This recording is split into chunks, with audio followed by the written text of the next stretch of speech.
ലോക്സഭാ തെരഞ്ഞെടുപ്പിൽ 20 മണ്ഡലങ്ങളും ജയിക്കുമെന്ന അവകാശവാദം ഉന്നയിക്കുന്ന കോൺഗ്രസ് 5 മണ്ഡലങ്ങളിൽ കടുത്ത മത്സരം നടന്നതായും സമ്മതിക്കുന്നു. കണ്ണൂർ, പാലക്കാട്, ആറ്റിങ്ങൽ, ആലത്തൂർ, മാവേലിക്കര എന്നീ മണ്ഡലങ്ങളിലാണ് കടുത്ത മത്സരം നടന്നതായി കോൺഗ്രസ് സ്ഥിരീകരിക്കുന്നത്. കടുത്ത മത്സരമുണ്ടെങ്കിലും 20 ലോക്സഭാ സീറ്റുകളും നേടും എന്ന പ്രതീക്ഷയിലാണ് കോൺഗ്രസ്. വടകരയിൽ വർഗീയ ചെരിതിരിവ് സൃഷ്ടിച്ചുവെന്നാരോപിച്ച് ഡിവൈഎഫ്ഐ സംഘടിപ്പിച്ച യൂത്ത് അലർട്ട് ക്യാമ്പയിൻ ബദലായി UDF ഈ മാസം 11-ന് വർഗീയ വിരുദ്ധ പ്രചാരണവും സംഘടിപ്പിക്കും. CPM പൊതുസമൂഹത്തിലല്ല, പാർട്ടിക്കുള്ളിലാണ് മതേതരത്വത്തെപ്പറ്റി പ്രചാരണം നടത്തേണ്ടത് എന്ന് KPCC acting president MM Hassan പറഞ്ഞു. യഥാർത്ഥത്തിൽ മാർക്സിസ്റ്റ് പാർട്ടി മതേതരത്വത്തെക്കുറിച്ച് പ്രചരണം നടത്തേണ്ടത് പുറത്തല്ല, അവരുടെ പാർട്ടിക്കകത്താണ് എന്നവരെ ഞാൻ ഓർമ്മിപ്പിക്കാൻ ആഗ്രഹിക്കുകയാണ്. മതേതരത്വം ഉയർത്തിപ്പിടിച്ചുകൊണ്ടുള്ള പ്രചരണം മാർക്സിസ്റ്റ് പാർട്ടി ജനങ്ങളുടെ മുമ്പിൽ നടത്തിയാൽ പോരാ. അടിയുറച്ച മതേതര വിശ്വാസികളാണ് മാർക്സിസ്റ്റ് പാർട്ടിക്കാരെങ്കിൽ ഷാഫിക്കെതിരായി നടത്തുന്ന ഈ വർഗീയ വിദ്വേഷ പ്രചരണത്തെ അവസാനിപ്പിക്കാനും അവരെ പാർട്ടിക്കകത്ത് ഒരു മതേതരത്വ പ്രചരണം നടത്താനും അവർ തയ്യാറാകണം എന്ന് ഞാൻ ആവശ്യപ്പെടുകയാണ്. അതേസമയം കേരളം കണ്ട ഏറ്റവും വലിയ രാഷ്ട്രീയ കൊടും വിഷമാണ് ഷാഫി പറമ്പിലെന്ന് ഡിവൈഎഫ്ഐ അഖിലേന്ത്യാ പ്രസിഡന്റ് A റഹീം ആരോപിച്ചു. രാഷ്ട്രീയ കുമ്പിടിയാണ് ഷാഫി. കെ മുരളീധരനോ മുല്ലപ്പള്ളിയോ മത്സരിച്ചപ്പോൾ യൂത്ത് അലേർട്ട് നടത്തേണ്ട സാഹചര്യം ഉണ്ടായിട്ടില്ല എന്നും റഹീം പറഞ്ഞു. നോക്കാം വടകരയിൽ വർഗീയമോ.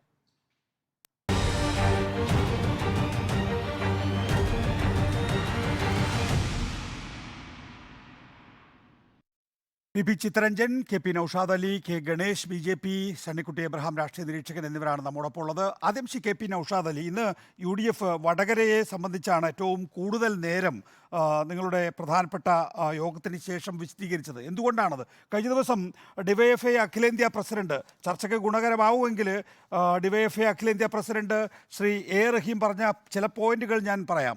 കേരളം കണ്ട ഏറ്റവും വലിയ രാഷ്ട്രീയ വിഷമാണ് ഷാഫി പറമ്പിൽ എന്ന് അദ്ദേഹം പറയുന്നു. എന്ന് മാത്രമല്ല, രാഷ്ട്രീയ കുമ്പിടിയാണ്, തുറന്നു കാട്ടേണ്ടവരെ തുറന്നു കാട്ടുക തന്നെ വേണം, അല്ലെങ്കിൽ അത് രാഷ്ട്രീയ പ്രവർത്തനത്തിന് ദോഷകരമായി ഭവിക്കുമെന്നുമാണ്. മുമ്പ് മുല്ലപ്പള്ളി രാമചന്ദ്രനും K മുരളീധരനും മത്സരിച്ചപ്പോൾ ഇതുപോലെ ഡിവൈഎഫ്ഐക്ക് യൂത്ത് അലർട്ട് നടത്തേണ്ടി വന്നില്ല, വർഗീയ വിരുദ്ധ പ്രചരണം നടത്തേണ്ടി വന്നില്ല.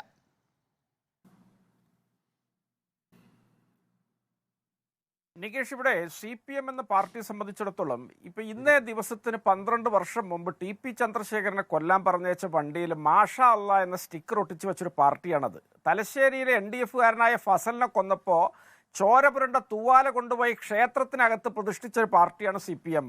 വടകരയിലെ മേമുണ്ടയിലെ മോദിയുടെ ഫ്ലെക്സ് അടിച്ചു തകർത്ത് അതിൻ്റെ അവശിഷ്ടങ്ങൾ കൊണ്ടുപോയി മദ്രസയിൽ നിക്ഷേപിച്ച ആളുകളാണ് CPM-കാരെ. അവർ ഇത്തരത്തിൽ രാഷ്ട്രീയ നേട്ടത്തിന്, തെരഞ്ഞെടുപ്പ് വിജയത്തിന് ഏത് മ്ലേച്ഛ പ്രവൃത്തിയും ചെയ്യുമെന്ന് തെളിയിച്ച അധമന്മാരുടെ സംഘമാണ് അവരിവിടെ. ഷാഫി പറമ്പിൽ വടകരയിൽ എത്തിയപ്പോൾ ആദ്യം അവർ പറഞ്ഞത് അദ്ദേഹത്തിന് മുസ്ലിം വിഷയത്തിലോ ന്യൂനപക്ഷ വിഷയത്തിലോ ഒന്നും നിലപാടില്ലാത്ത ആൾ എന്നായിരുന്നു. പിന്നീട് ജഗന്നാഥ ടെമ്പിളിന്റെ മുമ്പിൽ അദ്ദേഹം നിൽക്കുന്ന ഫോട്ടോ കാണിച്ചിട്ട് അദ്ദേഹം മുനാഫിക്കാണ്, കപട വിശ്വാസിയാണ് എന്ന് പറഞ്ഞു.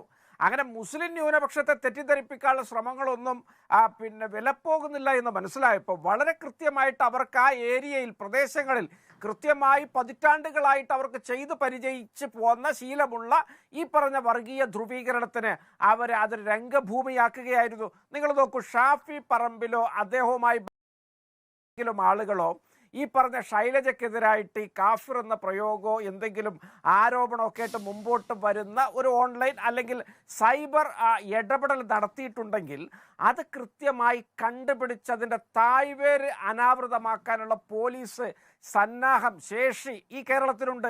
എന്തുകൊണ്ട് അവർ വളരെ കൃത്യമായിട്ട് അത് പ്രയോജനപ്പെടുത്തിക്കൊണ്ട് അവർ മുന്നോട്ട് വരുന്നില്ല? ഇവിടെ ഞാനൊരു കാര്യം പറയട്ടെ, ഇവിടെ ഈ പറഞ്ഞ മുസ്ലിം ലീഗിൻ്റെ പ്രാദേശിക കമ്മിറ്റി അവിടെ 10 ലക്ഷം രൂപയാണ് ഇനാമായിട്ട് പ്രഖ്യാപിച്ചിട്ടുള്ളത്. അവരാണ് ഇത്തരത്തിൽ ചെയ്തത് എന്ന് പോലീസിന് തെളിയിക്കാൻ പറ്റുമെങ്കിൽ 10 ലക്ഷം തരാമെന്ന് അവരൊക്കെ പറഞ്ഞത്. ഞാൻ അതിലേക്ക് കൂടുതലായിട്ട് ചേർന്ന് പോവുകയല്ല, ആ വാദം അങ്ങനെ വല്ലാതെ പ്രബലപ്പെടുത്താൻ വേണ്ടി പറയുന്നതല്ല. ഇവിടെ പോലീസ് കയ്യിലുള്ള പാർട്ടിയാണ്. അന്വേഷിക്കാം, കണ്ടെത്താം, പരസ്യമാക്കാം, അങ്ങനെ ഈ പറഞ്ഞ ആളുകളെ ഒറ്റപ്പെടുത്താം. അത് UDF ആണെങ്കിൽ അവർക്ക് വലിയ രാഷ്ട്രീയ നേട്ടം ഉണ്ടാക്കാം. അതൊക്കെ ചെയ്യുന്നതിന് പകരം ഇവർ ഈ വർഗീയ ധ്രുവീകരണം ഉണ്ടാക്കുന്നത് അത് തീർച്ചയായിട്ടും ആത്യന്തികമായിട്ട് സംഘ് പരിവാറിനും BJPക്കുമാണ് ഗുണം ചെയ്യുക എന്ന് അറിയാവുന്നവർക്കൊക്കെ അറിയാം. ചെറിയ ക്ഷണിക നേട്ടങ്ങൾ ഉണ്ടാവുമെന്ന് കരുതി CPM ചെയ്യുന്ന ഈ പ്രവൃത്തി CPM പ്രതിനിധി ചർച്ചയിൽ വരുന്നതേ ഉള്ളൂ. ഞാൻ CPM പ്രതിനിധിയുടെ മറുപടി എടുക്കാം. അതിനു മുമ്പ് കെ ഗണേഷ്, നോക്കൂ, വടകര ലോക്സഭാ മണ്ഡലത്തിൽ അവിടെ BJP ഒരു ഡിസ്റ്റന്റ് തേർഡായിട്ടാണ് മത്സരിച്ചത് എന്നാണ് ഞാൻ മനസ്സിലാക്കുന്നത്. വ്യത്യസ്ത വീക്ഷണം താങ്കൾക്കുണ്ടാവുമായിരിക്കും. പക്ഷെ അവിടെ പ്രധാനമായും UDFും LDFും തമ്മിലാണ് ഈ വർഗീയ കൊടും വിഷം ആരോപണം പരസ്പരം ഉന്നയിക്കുന്നത്. ഗണേഷിന്റെ അനുഭവം എന്താണ്? താങ്കൾ തൊട്ടടുത്ത ലോക്സഭാ മണ്ഡലത്തിൽ തന്നെ ഉണ്ടല്ലോ. ഈ വടകരയിൽ ഇത്തവണ ഉണ്ടായ അതേ വർഗീയ പ്രചരണം തന്നെയായിരുന്നു കഴിഞ്ഞ തവണ പാലക്കാട് നിയമസഭാ തെരഞ്ഞെടുപ്പ് സമയത്ത് ഉണ്ടായിരുന്നത്. ഇതേ ഷാഫി തന്നെയായിരുന്നു അന്നും ഇത്തരത്തിലുള്ള പ്രചരണങ്ങൾക്ക് നേതൃത്വം കൊടുത്തത്. അന്ന് ഇടതുപക്ഷ നേതാക്കന്മാർ ഇതേ ഷാഫിയുടെ വർഗീയ പ്രചരണം കണ്ട് കമോൺട്ര ഷാഫിയാണ് മതേതരത്വത്തിൻ്റെ വക്താവ്, ഷാഫി നടത്തുന്നത് മതേതരത്വത്തിൻ്റെ പ്രവർത്തനമാണ് എന്ന്, നല്ല മതേതരത്വത്തിന് വേണ്ടിയാണ് എന്നൊക്കെ പറഞ്ഞ് പോസ്റ്റിട്ട ആളുകളാണ് ഇന്നത്തെ ഇടതുപക്ഷ ആളുകൾ. ഇന്ന് ഷാഫിയെ വിമർശിക്കുന്ന ഇടതുപക്ഷത്തിൻ്റെ ആൾക്കാർ. ഇതേ ഷാഫി പാലക്കാട് നിന്ന് വടകരയിലേക്ക് എത്തുമ്പോൾ ഷാഫിയുടെ പ്രവർത്തനം ഇവർക്ക് എങ്ങനെയാണ് വർഗീയതയായിട്ട് തോന്നുന്നത്? ഇവർക്ക് എങ്ങനെ എന്തിൻ്റെ അടിസ്ഥാനം? അപ്പോൾ ഇവർക്ക് എന്തോ കുഴപ്പമുണ്ട് എന്നതാണ് ഞാൻ മനസ്സിലാക്കുന്നത്. പിന്നെ മറ്റൊരു കാര്യം, വടകര പോലുള്ള ഒരു സ്ഥലത്ത്, ഇത്രയേറെ സെൻസിറ്റീവ് ആയിട്ടുള്ള ഒരു സ്ഥലത്ത്, വലിയ തരത്തിലുള്ള കലാപങ്ങളൊക്കെ ഉണ്ടായിരുന്ന സ്ഥലത്ത്, മുസ്ലിം ഹിന്ദു കലാപങ്ങളൊക്കെ ഉണ്ടായിരുന്ന ഒരു സ്ഥലത്താണ് ഇത്തരത്തിലുള്ളൊരു സംഘടന. നിങ്ങൾ ആലോചിച്ച് നോക്കുക, ഇത് BJPയെ എതിർക്കാൻ എന്ന പേര് പറഞ്ഞിട്ടല്ല. പലപ്പോഴും ഇവരെന്താ പറയുക, BJPക്ക് എതിരായിട്ടാണ് ഇവർ പലപ്പോഴും പറഞ്ഞുകൊണ്ടിരുന്നത്. പക്ഷേ ഇവിടെ അങ്ങനെയല്ല ഉണ്ടായിരുന്നത്. ഇവിടുത്തെ ചില മത നേതാക്കന്മാരെ, മുസ്ലിം മത നേതാക്കന്മാരുടെയൊക്കെ അവരുടെയൊക്കെ പേരിലാണ് ഇവർ പലപ്പോഴും വർഗീയ പ്രചരണത്തിന്റെ ഇത് ഉയർത്തിവിട്ടത്. എത്രമാത്രം നീചമായിട്ടുള്ള സമീപനമാണ് രണ്ടുപേരും, UDFും അതേപോലെ തന്നെ CPMകാരും വളരെ തരത്തിൽ ഹിന്ദു മുസ്ലിം വിഘടനം ഉണ്ടാക്കുന്നതിന് വേണ്ടിയിട്ടുള്ള ശ്രമമാണ് വടകരയിൽ, കേരളത്തിൽ വ്യാപകമായിട്ടും ഇത്തരത്തിലുള്ള ആളുകൾ നടത്തിയത്. അതിൻ്റെ ഏറ്റവും വലിയ ഉദാഹരണമായിരുന്നു വടകരയിൽ കണ്ടത്. കാരണം പലപ്പോഴും എന്താ പറയുക, BJPയെ എതിർക്കുക. BJP ആയിരുന്നില്ല അവിടെ പ്രത്യേകിച്ച് ഹിന്ദു മുസ്ലിം ആളുകളെ വിഘടിപ്പിക്കുന്ന തരത്തിലുള്ള പ്രചരണങ്ങൾക്കാണ് പ്രത്യേകിച്ച് CPMും ഷാഫി പറമ്പിലും നേതൃത്വം കൊടുത്തത്. ശരി, ദയവായി തുടരുക ഗണേഷ്. PP Chitharanjan, CPM. ചിത്രരഞ്ജൻ, ആലപ്പുഴയിലാണ് താങ്കൾ ഉള്ളത്. എങ്കിൽ പോലും കേരളം ആകെ ചർച്ച ചെയ്തിട്ടുള്ള ഒരു മണ്ഡലമാണ് വടകര. ഒരുപക്ഷെ നെക്ക് ആൻഡ് നെക്ക് എന്ന് പറയാവുന്ന രീതിയിൽ അതിശക്തമായ രീതിയിലുള്ള പോരാട്ടമാണ് വടകര നടന്നിട്ടുള്ളത്. അവിടെ ഏറ്റവും പ്രധാനപ്പെട്ട ആക്ഷേപമായി UDF ഉന്നയിക്കുന്നത് CPM വർഗീയ പ്രചരണം നടത്തിയതാണ് എന്ന് മാത്രമല്ല, CPM അണികൾക്കിടയിലാണ് യഥാർത്ഥത്തിൽ മതേതര രാഷ്ട്രീയ പ്രചരണം CPM നടത്തേണ്ടത്, അതല്ലാതെ പൊതുസമൂഹത്തിലല്ല എന്നാണ്. അത്ര കണ്ട് CPM അണികൾ വർഗീയ വിഷം തുപ്പുകയായിരുന്നു ആ ലോക്സഭാ തെരഞ്ഞെടുപ്പിൽ എന്നാണ് വാദം. PP ചിത്രരഞ്ജൻ, KPCCയുടെ പ്രസിഡന്റിന്റെ ചുമതല വഹിക്കുന്ന ശ്രീ ഹസന്റെ പത്രസമ്മേളനം ഞാനും കേൾക്കുകയുണ്ടായി. അത് എത്രയധികം അവാസ്തവമായ കാര്യങ്ങളാണ് പറയുന്നത്. ഇവിടെ ഈ വടകരയിലെ തെരഞ്ഞെടുപ്പുമായി ബന്ധപ്പെട്ടുകൊണ്ട് നടത്തിയിട്ടുള്ള ഈ വിഷലിപ്തമായ പ്രചാര വേലകളുടെ അടിസ്ഥാനത്തിൽ ചാർജ് ചെയ്തിരിക്കുന്ന കേസുകളിൽ അറസ്റ്റ് ചെയ്യപ്പെട്ടിരിക്കുന്ന പ്രതികളാരാ? ഇവിടെ പ്രിയങ്കരനായിട്ടുള്ള കോൺഗ്രസിന്റെ വക്താവിടെ നൗഷാദ് അലി പറഞ്ഞല്ലോ. ഞാൻ അവരുടെ ഓരോരുത്തരുടെ പേര് പറയാം. ടീച്ചർ നബിദേവിനെ അപമാനിക്കുന്ന പ്രസംഗം നടത്തിയിരിക്കുന്നു എന്ന് എഡിറ്റ് ചെയ്ത വീഡിയോ പ്രചരിപ്പിച്ചത് ആരാണ്? മിസ്റ്റർ നൗഷാദ് അലി. അതുപോലെ തന്നെ മുസ്ലിങ്ങൾ മുഴുവൻ വർഗീയവാദികളാണെന്ന് ശൈല ടീച്ചർ പറഞ്ഞു എന്ന് പറഞ്ഞുകൊണ്ടുള്ള പ്രചാരവേല സംഘടിപ്പിച്ചത് ആരാണ്? കാന്തപുരത്തിന്റെ പേരിൽ വ്യാജ സ്ക്രീൻഷോട്ട് പ്രചരിപ്പിച്ചത് ആരാണ്? ടീച്ചർ ലവ് ജിഹാദ് ഉണ്ടെന്ന് പറഞ്ഞ് പ്രചരിപ്പിച്ചത് ആരാണ്? ഈ ബഷീർ പാലായാട് എന്ന് പറയുന്ന ആളാരാണ്? ഈ അറസ്റ്റ് ചെയ്യപ്പെട്ട പ്രതി മട്ടന്നൂരിലെ മുസ്ലിം ലീഗിന്റെ നേതാവല്ലേ? അതുപോലെ തന്നെയാണ് ടീച്ചർക്കെതിരായിട്ട് വ്യാജപ്രകടനം നടത്തി മറ്റൊരു പ്രതിയാണ് സൽമാൻ ആരാണ്? ലീഗിന്റെ നൊച്ചാട് പഞ്ചായത്ത് സെക്രട്ടറിയുടെ മകനല്ലേ? അപ്പോ ടീച്ചർ കാഫിറാണെന്നും ഷാഫി മുസ്ലിം ഉമ്മത്താണെന്നും വീടുകളിൽ കയറി പ്രകടനം നടത്തിയ ആരാണ്? മുസ്ലിം ലീഗിന്റെ പ്രവർത്തകരല്ലേ? ഇതെല്ലാം ഇപ്പൊ കേസ് വന്നിരിക്കുന്നതല്ലേ? ഇവരെല്ലാം അറസ്റ്റ് ചെയ്തിരിക്കുന്നതല്ലേ? എന്തുമാത്രമല്ലല്ലോ, മുസ്ലിങ്ങൾക്ക് കിട്ടിയിരിക്കുന്ന അവസാനത്തെ സ്ഥാനാർത്ഥിയാണ് ഷാഫി. അദ്ദേഹം തോറ്റു കഴിഞ്ഞാൽ ഇനി ഒരു മുസൽമാന് ഈ മണ്ഡലത്തിൽ ഒരു സീറ്റ് പോലും കിട്ടാൻ പോകുന്നില്ല എന്ന നിലയിലുള്ള പ്രകടനം നടത്തിയാനാണ്. ഞാൻ ചോദിക്കട്ടെ, നിങ്ങള് ഒരു ഘട്ടം വന്നപ്പോ നാദാപുരത്ത് നടത്തിയിട്ടുള്ള റാലി എന്തായിരുന്നു? അവിടെ കോൺഗ്രസിന്റെ യൂത്ത് കോൺഗ്രസിന്റെ പതാക ഇല്ലായിരുന്നു. മുസ്ലിം ലീഗിന്റെ പതാക മാത്രം 10, 2000, 3000 മുസ്ലിം പതാകകൾ അല്ലെങ്കിൽ ലീഗിന്റെ പതാകയെ പിടിച്ചുകൊണ്ട് എങ്ങനെയൊക്കെ വർഗീയവൽക്കരണം നടത്താൻ കഴിയും? മുസ്ലിം തീവ്രവികാരത്തെ ആളിക്കത്തിക്കുവാൻ കഴിയും? അത് മുഴുവനല്ലേ നിങ്ങളുടെ സൈബർ കൂട്ടം ചെയ്തു കൂട്ടിയത്? എന്നിട്ട് ഇപ്പോ വന്നിട്ട് ആടിനെ പട്ടിയാക്കുന്ന കാര്യമാണോ നിങ്ങൾ പറഞ്ഞുകൊണ്ടിരിക്കുന്നത്? ഈ കേരളത്തിൽ ഈ നടന്നിട്ടുള്ള ലോക്സഭാ തെരഞ്ഞെടുപ്പിൽ 20 പാർലമെന്റ് സീറ്റുകളിൽ 19 സീറ്റുകളിലും ഉണ്ടാകാത്ത നിലയിൽ കടുത്ത വിഷലിപ്തമായ നിലയിലേക്കുള്ള പ്രചാരവേല നടത്തിക്കൊണ്ട് ഒരു യുവാവ് മത്സരിക്കുന്ന ഒരു സീറ്റിൽ ഇതാണോ മാതൃക കാണിക്കേണ്ടത്? ഇതാണോ കോൺഗ്രസിന്റെ മതേതരത്വം? ശൈലജ ടീച്ചറിനെ പോലെയുള്ള ഒരാൾക്കെതിരായി എത്ര മ്ലേച്ഛമായ നിലയിലേക്കുള്ള ആക്ഷേപങ്ങളാണ് വർഗീയമായി നിങ്ങൾ ഉയർത്തിക്കൊണ്ടുവരുവാൻ ശ്രമിച്ചിട്ടുള്ളത്. അതുകൊണ്ട് നിങ്ങൾ രക്ഷപ്പെടുമെന്ന് ധരിക്കണ്ട. നിങ്ങൾ ഇപ്പോൾ ഉണ്ടാക്കി വെച്ചിട്ടുള്ളത് നിങ്ങൾക്ക് തന്നെ ഭവിഷ്യത്തായിട്ട് വരാൻ പോവുകയാണ്. ഈ തെരഞ്ഞെടുപ്പുമായി ബന്ധപ്പെട്ട് നിങ്ങൾ അവകാശപ്പെട്ടിട്ടുള്ള 20 നേടുവന്ന് അതൊക്കെ ചിരിച്ചു കളയുകയല്ലാതെ വേറെ എന്തെങ്കിലും മാർഗം? ശരി, ശ്രീ പി ചിത്രരഞ്ജൻ, ഞാൻ താങ്കളിലേക്ക് വരാം.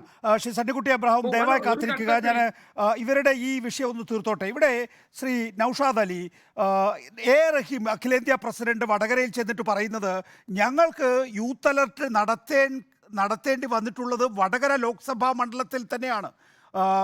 മുസ്ലിം ലീഗ് മത്സരിച്ച മലപ്പുറത്തോ പൊന്നാനിയിലോ ഞങ്ങൾക്ക് ലോക്സഭാ തെരഞ്ഞെടുപ്പിന് ശേഷം ഒരു യൂത്ത് അലർട്ട് നടത്തേണ്ടി വന്നിട്ടില്ല.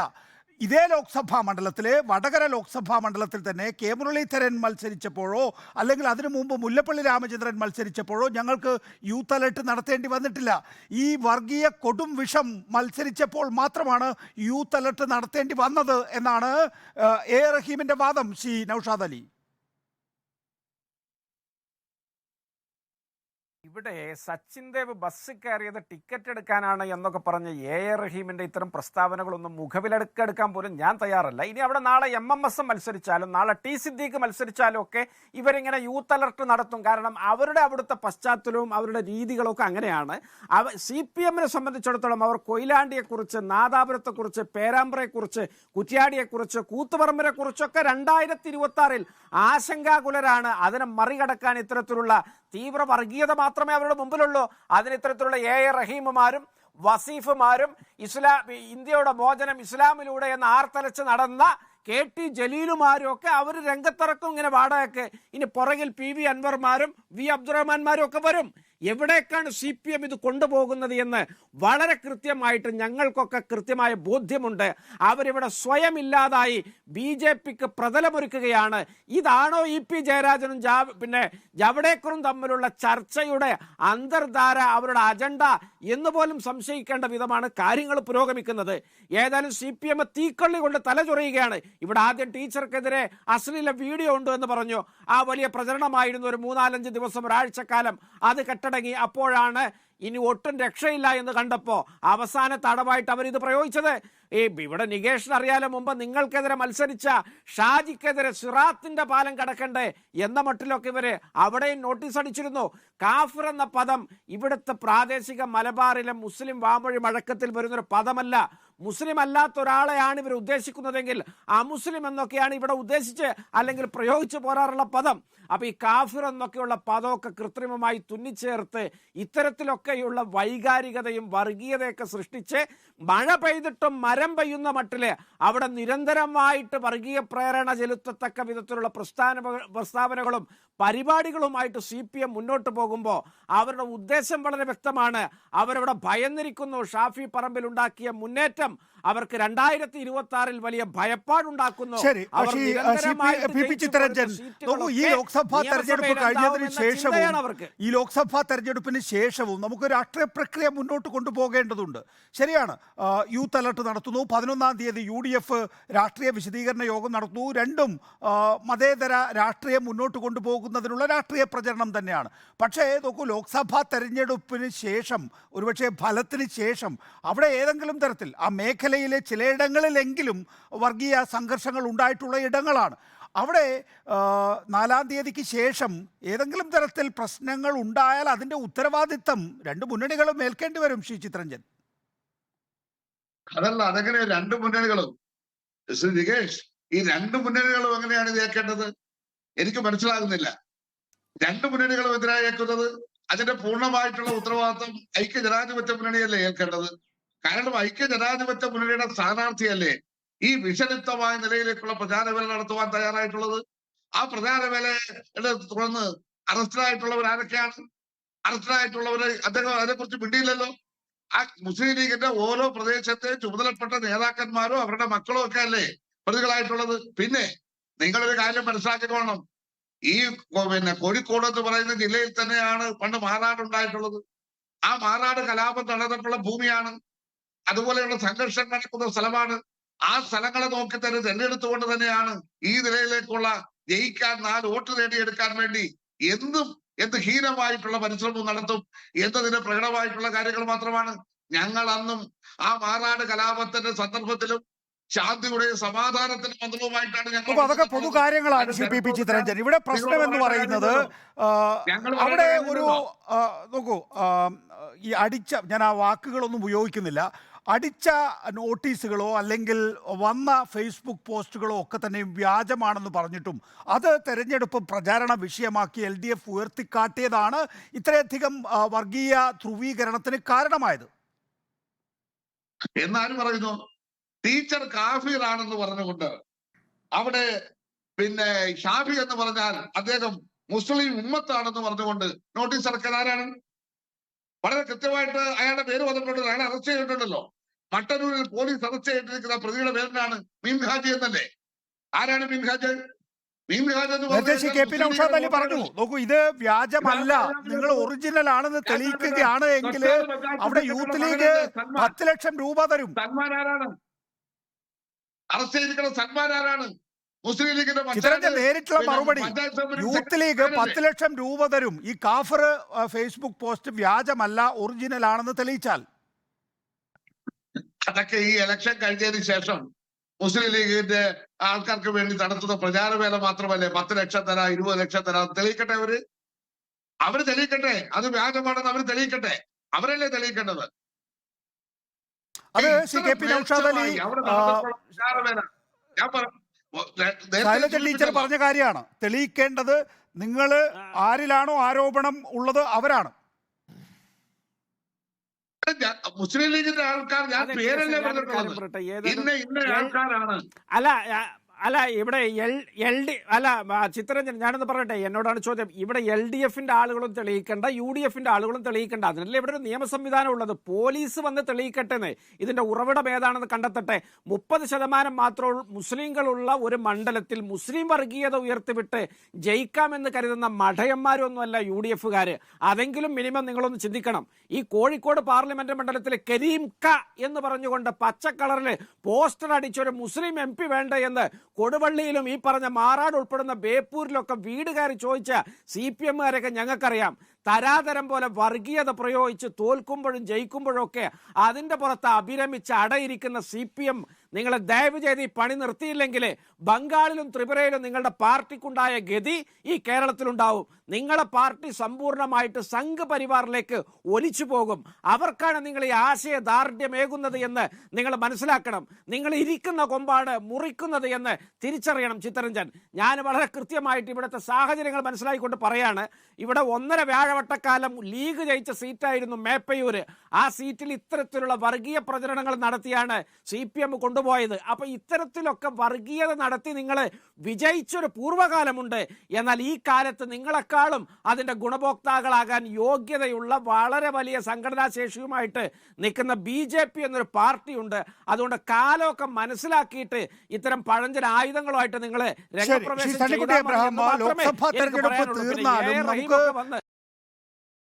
ണ്ട്. പക്ഷേ നോക്കൂ, വലിയ നിലയിലുള്ള ധ്രുവീകരണമാണ് സംഭവിക്കുന്നതെങ്കിൽ പ്രത്യേകിച്ച് മലബാറിൽ അതിൽ പൊട്ടൻഷ്യലുള്ള ഒരു ലോക്സഭാ മണ്ഡലം എന്നുള്ള നിലയിൽ ഇപ്രാവശ്യം ഒരു കോൺഗ്രസിൻ്റെ UDFന്റെ സ്ഥാനാർത്ഥി മുസ്ലിം വിഭാഗത്തിൽ നിന്നുള്ള, അതായത് UDF എന്ന് പറയുന്ന രാഷ്ട്രീയ സംവിധാനത്തിന് അതിൻ്റെ വോട്ട് കൺസോളിഡേറ്റ് ചെയ്യാനും മറുഭാഗത്തിന് എതിരായ രീതിയിലുള്ളൊരു കൺസോളിഡേഷൻ ഉറപ്പിക്കാനുമുള്ള സാഹചര്യം ഒരുക്കിയോ? അതെങ്ങനെയായിരിക്കും ലോക്സഭാ തെരഞ്ഞെടുപ്പിന് ശേഷമുള്ള രാഷ്ട്രീയത്തെ നിർണ്ണയിക്കുക? നികേഷ്, അവിടെ വർഗീയ പ്രചാരണം, ഈ കൊടും വിഷം വമിക്കുന്ന വർഗീയ പ്രചാരണം നടത്തിയില്ലയോ എന്ന് പറയാൻ ഞാൻ അശക്തനാണ്. കാരണം ഞാൻ തിരുവനന്തപുരത്തിരിക്കുകയാണ്. അവിടുത്തെ പ്രചാരണ ഇതൊക്കെ അവസാന ഘട്ടത്തിൽ ഉണ്ടായ ഡെവലപ്മെൻറ്റ്സാണ്. അതെങ്ങനെയായിരുന്നു എന്ന് സത്യം പറഞ്ഞാൽ എനിക്ക് അറിഞ്ഞുകൂടാം. പക്ഷേ ഒരു സത്യമുള്ളത്, കേരളത്തിൻ്റെ രാഷ്ട്രീയം, നമ്മൾ BJPയെ അവരുടെ വർഗീയ രാഷ്ട്രീയത്തിൻ്റെ പേരിൽ, ഹിന്ദുത്വയുടെ പേരിൽ വിമർശിക്കുകയും അവർക്കെതിരെ ഇന്ത്യ മുന്നണി ഉണ്ടാക്കി കോൺഗ്രസും കമ്മ്യൂണിസ്റ്റ് പാർട്ടികളൊക്കെ ഒന്നിച്ച് നിൽക്കുകയും ചെയ്യുമ്പോൾ ആ ഒരു സാഹചര്യത്തിൽ പോലും കേരളത്തിലും നമ്മുടെ രാഷ്ട്രീയം വർഗീയാധിഷ്ഠിതമായി കൂടുതൽ വർഗീയാധിഷ്ഠിതമായി മാറിക്കൊണ്ടിരിക്കുകയാണ് എന്ന കാര്യത്തിൽ യാതൊരു സംശയവുമില്ല. ഇവിടെ പച്ചയായ വർഗീയത പറഞ്ഞു എന്നുള്ളതിനെക്കുറിച്ചാണ് നമ്മളിപ്പോൾ ഇവിടെ ചർച്ച ചെയ്യുന്നത്. മറിച്ച് അല്പം കൂടെ നമ്മുടെ പാർട്ടികൾ എടുക്കുന്ന നിലപാടുകൾ നോക്കിയാൽ CPMൻ്റെ ഇപ്പോഴത്തെ രാഷ്ട്രീയം എന്താണ്? അവർ തൊഴിലാളി വർഗത്തിൻ്റെ സമഗ്രാധിപത്യമോ അല്ലെങ്കിൽ ഉള്ളവനും ഇല്ലാത്തവനും തമ്മിലുള്ള അന്തരത്തെക്കുറിച്ച് അല്ലല്ലോ ഇപ്പോൾ പറയുന്നത്. ഇപ്പം മുസ്ലിം പ്രീണനമാണ് കുറേ കാലമായിട്ട്. കഴിഞ്ഞ തെരഞ്ഞെടുപ്പുകളിലെയൊക്കെ CPMൻ്റെ വിജയം തന്നെ മുസ്ലിം പ്രീണനത്തിൻ്റെ ഫലമായിട്ട് അവർക്ക് ലഭിച്ച മുസ്ലിം വോട്ടുകളാണ്. അതൊക്കെ രാഷ്ട്രീയമാണ്. മുസ്ലിങ്ങളുടെ വോട്ട് വാങ്ങരുതെന്നൊന്നും ഞാൻ പറയുന്നത്. പക്ഷേ ഇത് UDFൻ്റെ ഒരു കുത്തക ഏറിയ ആയിരുന്നു, മണ്ഡലമായിരുന്നു ഇത്. അവർ ബിഷപ്പന്മാരെ കാണുന്നു, അല്ലെങ്കിൽ മത മേധാവികളെ കാണുന്നു, സമുദായ മേധാവികളുടെ അടുക്കൽ പോകുന്നു, അവരുടെ വോട്ട് ചോദിക്കുന്നു. BJP അത് ഈ പാർലമെൻറ്റ് തിരഞ്ഞെടുപ്പിൽ അവിടുന്ന് ഒരു ഗവർണർ വന്നിട്ട് ചില മെത്രാന്മാരെ കാണും. ഇതൊക്കെ അവർ ചെയ്യുന്ന കാര്യങ്ങളാണ്. പക്ഷേ ആ ഒരു ചാലിലൂടെ തന്നെയാണ് ഇപ്പോൾ CPMഉം പോകുന്നത് എന്നുള്ള കാര്യം നമ്മൾ മറന്നുകൂടാ. അപ്പോൾ CPMന് അങ്ങനെ വോട്ട് വാങ്ങി ജയിക്കുന്ന എന്താ കുഴപ്പമെന്നൊക്കെ നമുക്ക് വേണ്ടി ചോദിച്ചേക്കാം. പക്ഷേ ആ രീതിയിലേക്ക് നമ്മുടെ രാഷ്ട്രീയം മാറിക്കൊണ്ടിരിക്കുക. വടകര വാസ്തവത്തിൽ എന്താ സംഭവിച്ചത്? വടകരയിൽ സംഭവിച്ചത് ഈ സ്റ്റീൽ ബോംബിൻ്റെ, പാനൂരിലെ സ്റ്റീൽ ബോംബ് പൊട്ടിയ ഒരു സംഭവം ഉണ്ടായപ്പോഴേക്കും CPM വല്ലാതെ അതിൽ ആശങ്കപ്പെട്ടു എന്നുള്ളതാണ് നമ്മൾ പുറത്തു നിന്ന് നിരീക്ഷിക്കുമ്പോൾ മനസ്സിലാവുന്നൊരു കാര്യം. പക്ഷേ ഇത് ഒരുപക്ഷെ വടകര തെരഞ്ഞെടുപ്പിൽ ഇത് അത്ര വലിയൊരു സ്വാധീനം ചെലുത്തുന്ന ഒരു വിഷയമായി മാറിയേനെ എന്ന് എനിക്ക് അഭിപ്രായമൊന്നുമില്ല. കാരണം തലശ്ശേരിയിലോ അല്ലെങ്കിൽ പാനൂരിലോ ഒക്കെ ബോംബ് പൊട്ടുന്നതും ആളുകൾ മരിക്കുന്നതും ഒക്കെ ഒരു സാധാരണ സംഭവമാണ്. പക്ഷേ ഈ തെരഞ്ഞെടുപ്പിൽ ഈ ബോംബ് സംഭവം അല്ലെങ്കിൽ ഈ ബോംബ് സ്ഫോടനം, അതിൽ ആളുകൾ മരിച്ചതൊക്കെ അത് എങ്ങനെ തെരഞ്ഞെടുപ്പിനെ ബാധിക്കും എന്നുള്ള കാര്യത്തിൽ ഒരു വലിയ അങ്കലാപ്പ് CPMന് ഉണ്ടായപ്പോഴാണ് ഈ അശ്ലീല വീഡിയോ ഇറക്കി അശ്ലീല പ്രചരണം നടത്തിയെന്ന് പറഞ്ഞിട്ട് അത് കുറേ കാലം അതായിരുന്നു നമ്മൾ ചാനലുകളും മാധ്യമങ്ങളൊക്കെ ഒത്തിരി ചർച്ച ചെയ്ത ഒരു വിഷയമാണ്.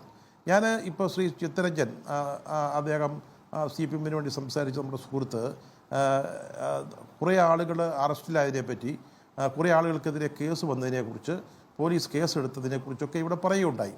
അപ്പോൾ ഇതൊക്കെ ഞാൻ പെട്ടെന്ന് വിചാരിച്ച് ഇതൊക്കെ ഒരുപക്ഷേ ടീച്ചർക്കെതിരെ അശ്ലീല വീഡിയോ ഇറക്കിയതിനോ അല്ലെങ്കിൽ അശ്ലീല പ്രചരണം നടത്തിയതിനോ ആയിരിക്കുമെന്നാണ്. അപ്പോൾ അതല്ല, കാഫിർ എന്ന് വിളിച്ചു, അല്ലെങ്കിൽ അവിടെ വർഗീയ പ്രചരണം ഉണ്ടാക്കി, അതിൻ്റെ പേരിൽ നടന്ന അറസ്റ്റുകളെ പറ്റിയോ അല്ലെങ്കിൽ കേസെടുത്തതിനെക്കുറിച്ചോ ആണ് പറയുന്നത്. അപ്പോൾ അത് ആ അശ്ലീല വീഡിയോ അല്ലെങ്കിൽ ആ ഒരു വാദം അതിന് പ്രയോജനം ഉണ്ടാവുന്നില്ല എന്ന് മനസ്സിലാക്കുമ്പോഴാണ് പെട്ടെന്ന് ഒരു വർഗീയ നിറം കലർന്ന പ്രചാരണ രംഗത്തേക്ക് ആ തിരഞ്ഞെടുപ്പ് രംഗം മാറുന്നത്.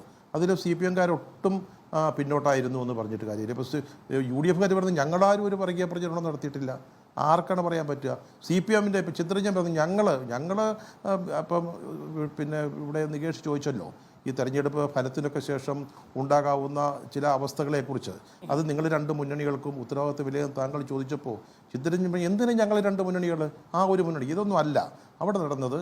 കോൺഗ്രസ്സുകാരും വർഗീയത പറഞ്ഞിട്ടുണ്ടാവും, യാതൊരു സംശയമില്ല. കാരണം അവിടെ 40-40% മുസ്ലിങ്ങളുള്ളതാണ്. ആ മുസ്ലിം വോട്ടുകൾ സമാഹരിക്കുക എന്നുള്ളത് കോൺഗ്രസിൻ്റെ സ്ഥാനാർത്ഥിയുടെ വിജയത്തിന് ആവശ്യമാണ്. അങ്ങനെ വരുമ്പോൾ ആ സമാഹരണം അവിടെ നടക്കുമ്പോൾ ഇപ്പുറത്ത് മറ്റു ചില വോട്ടുകൾ, ഞാൻ ആ സമുദായത്തിൻ്റെ പേരൊന്നും പറയാൻ പോകുന്നില്ല, ആ രീതിയിലുള്ള സമാഹരണത്തിന് വേണ്ടി ശ്രമങ്ങൾ നടന്നു. ആ രീതിയിൽ ഏറ്റവും അവസാനത്തെ ദിവസങ്ങളിൽ വടകര നിന്ന് എനിക്ക് ഏറ്റവും വിശ്വാസമുള്ളൊരു പത്രപ്രവർത്തകൻ ഇന്ന് നികേഷിനെ ഈ ചർച്ചയ്ക്ക് വിളിച്ചതിന് ശേഷം ഞാൻ അന്വേഷിച്ചപ്പോൾ പറഞ്ഞത് അറിഞ്ഞ ദിവസങ്ങളിൽ വലിയ തോതിലുള്ള വർഗീയ പ്രചരണമുണ്ടായി. ചില പ്രദേശങ്ങളിൽ അവിടുത്തെ ആ പ്രദേശത്തിൻ്റെ സ്വഭാവം അറിഞ്ഞുകൊണ്ട് സ്ഥാനാർത്ഥി പച്ചസാരി ഉടുക്കുന്നു, ചില പ്രദേശങ്ങളിൽ ചുവന്ന സാരി ഉടുക്കുന്നു. ഇതൊക്കെ അവിടെ നടന്നു. ഇതാരും പരസ്പരം കുറ്റപ്പെടുത്തിയിട്ടോ അല്ലെങ്കിൽ ഞങ്ങളാരും അത് ചെയ്തിട്ടില്ല എന്ന് പറഞ്ഞ കാര്യമില്ല. ഇവിടെ താങ്കൾ പറഞ്ഞതാണ് ഇവിടുത്തെ പ്രധാനപ്പെട്ട കാര്യം. ഈ തെരഞ്ഞെടുപ്പ് നടന്നു, അതിലൊരാൾ ജയിച്ചു, ഒരാൾ തോറ്റു, അത് പോയി കഴിഞ്ഞാൽ ഈ രാജ്യം എങ്ങോട്ടാണ് പോകുന്നത്, അല്ലെങ്കിൽ വടകര എങ്ങോട്ടാണ് പോകുന്നത്? ഇനി അവിടെ ഇപ്പം ചിത്രരഞ്ജൻ തന്നെ പറഞ്ഞതുപോലെ അവിടെ പലപ്പോഴും വർഗീയ സംഘർഷങ്ങൾ ഉണ്ടായിട്ടുള്ള ഒരു സ്ഥലമാണ്. ഇതും ഇപ്പോഴും അവിടെ അങ്ങനെ വേണമെങ്കിൽ പൊട്ടാവുന്ന രീതിയിൽ നിൽക്കുകയാണ്. ഈ ഒരു രീതിയിലേക്ക് നമ്മുടെ രാഷ്ട്രീയത്തെ കൊണ്ടുപോകുന്നത് ഏത് മുന്നണിക്കാണ് ഭൂഷണം? നിങ്ങളെല്ലാവരും ഒന്നിച്ചു നിന്ന് BJPയുടെ വർഗീയ രാഷ്ട്രീയത്തെ എതിർക്കുന്നവരാണ്. മുസ്ലിങ്ങൾ ഹിന്ദുക്കളുടെ സ്വത്ത് മുസ്ലിങ്ങൾ എടുത്തു കൊടുക്കുമെന്ന് മോഡി പറഞ്ഞതിനെയൊക്കെ അതിശക്തമായിട്ട് വലിയ ഒച്ചത്തിൽ സംസാരിച്ച ആളുകളാണ്. പക്ഷേ നിങ്ങളെന്താണ് ചെയ്യുന്നത്? നിങ്ങളും ഇതൊക്കെ തന്നെയാണ് ചെയ്യുന്നത്. ഓരോ മണ്ഡലത്തിൻ്റെയും പ്രത്യേകതകൾ അനുസരിച്ച്, അവിടുത്തെ സാഹചര്യങ്ങൾ അനുസരിച്ച് വോട്ടുകൾ വാങ്ങുന്നു. അപ്പോൾ നമുക്കറിയാം.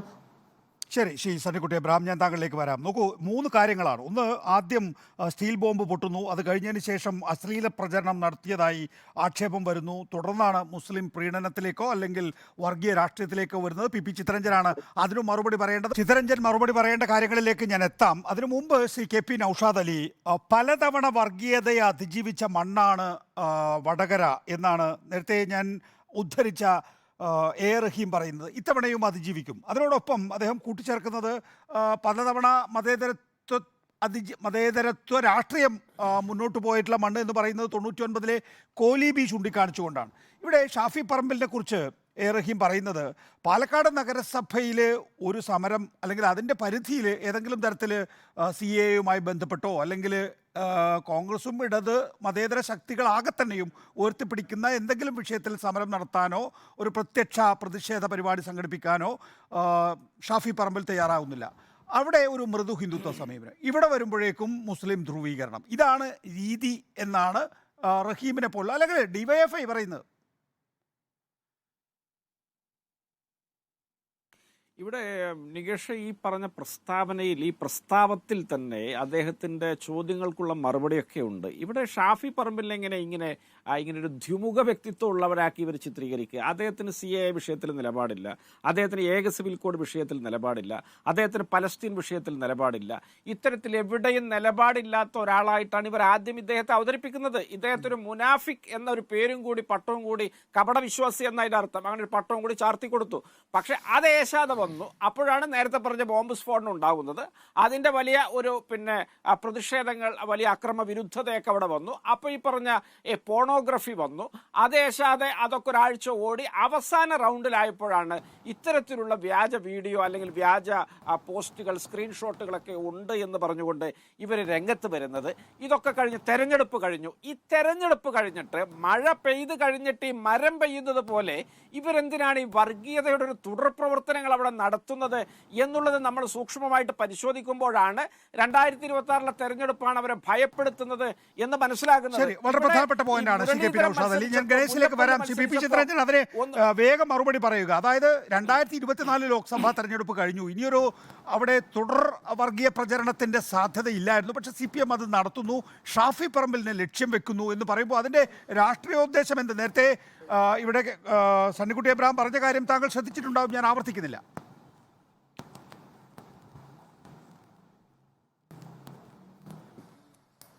ശൈലജ ടീച്ചർ തന്നെ നടത്തിയിട്ടുള്ള പത്രസമ്മേളനം നിങ്ങൾ തന്നെ റിപ്പോർട്ട് ചെയ്തിട്ടുള്ളതാണല്ലോ, എല്ലാ മാധ്യമങ്ങളും റിപ്പോർട്ട് ചെയ്തിട്ടുള്ളതാണല്ലോ. ശൈലജ ടീച്ചർക്ക് നേരെ നടന്നു വരുന്ന അശ്ലീലം കലർക്കുന്ന ദൃശ്യങ്ങളെയും പ്രചരണത്തെയും തുറന്നു കാട്ടിക്കൊണ്ട് വളരെ വികാരപരമായി തന്നെയാണ് ടീച്ചർ ആ പത്രസമ്മേളനം നടത്തിയത്. അത് കേരളത്തിൻ്റെ പൊതുസമൂഹത്തിൽ കടുത്ത പ്രതിഷേധം തന്നെ UDF ക്ഷണിച്ചു വരുത്തിയതാണ്. ഇപ്പോൾ ഇവിടെ ഉണ്ടായിട്ടുള്ള സംഭവവുമായി ബന്ധപ്പെട്ടുകൊണ്ട് 2026 ഞങ്ങൾ നടത്തേണ്ട കാര്യം ഇപ്പോഴേ ഇല്ലല്ലോ.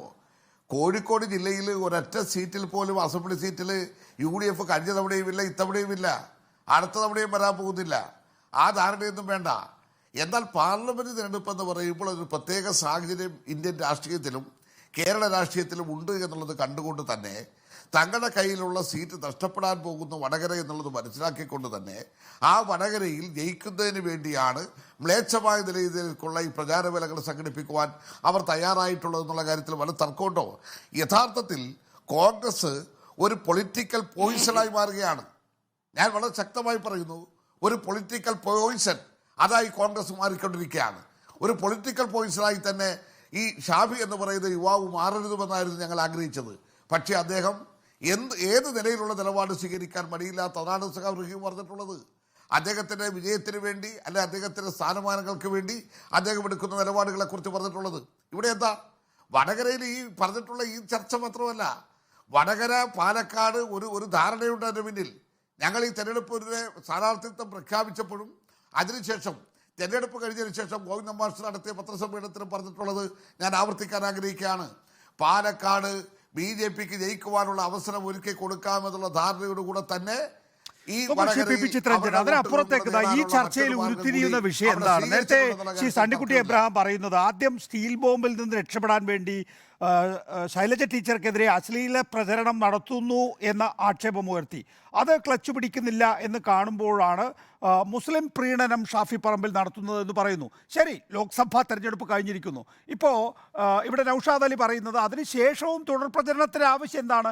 അത് കോഴിക്കോട് ജില്ലയിൽ അടുത്ത നിയമസഭാ തെരഞ്ഞെടുപ്പിൽ 2026 ചില സീറ്റുകളിൽ നിങ്ങൾക്ക് വർഗീയ ധ്രുവീകരണം ഉണ്ടായാൽ മാത്രമേ ജയം ആവർത്തിക്കാൻ കഴിയൂ എന്നതുകൊണ്ടാണ്. അതുകൊണ്ട് ലോക്സഭാ തെരഞ്ഞെടുപ്പിൽ മാത്രമല്ല വർഗീയ പ്രചരണം നടത്തിയിട്ടുള്ളത്, അതിനുശേഷം 2026 വേണ്ടിയുള്ള തുടർ പ്രവർത്തനവും നിങ്ങൾ നടത്തുന്നു.